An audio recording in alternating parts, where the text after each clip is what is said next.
अरे भाभी, ये कितना अच्छा सूट पहना है आपने। काश ऐसा मैं भी पहन पाती।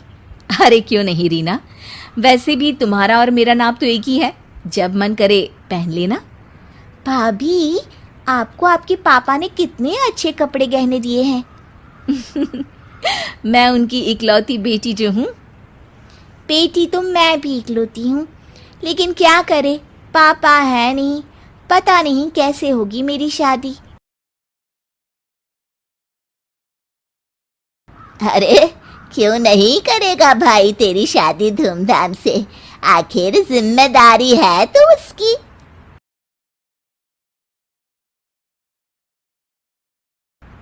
अभिषेक, क्या हुआ? आप इतने परेशान तो कभी नहीं दिखे। कोई बात है तो बताइए मुझे।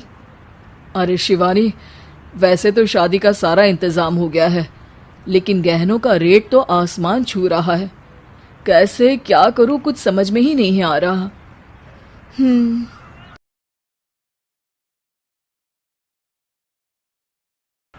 ये लीजिए, गहनों का इंतजाम भी हो गया।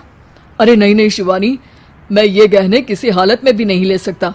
ये तुम्हारे पिता ने तुम्हें दिया था, और तुम हो कि। अरे तो क्या हुआ, इसकी तो हो गई ना शादी, अब किसे दिखाने हैं इसने गहने।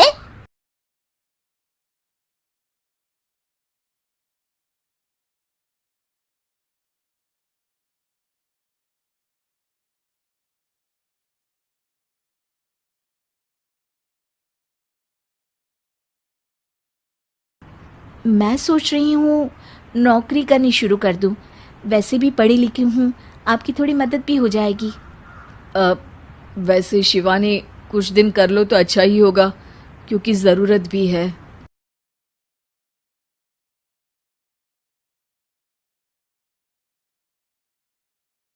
शिवानी, रीना का फोन आया था, कह रही थी कि आने वाले त्योहार में उसके ससुराल जाना है। ठीक है माँ।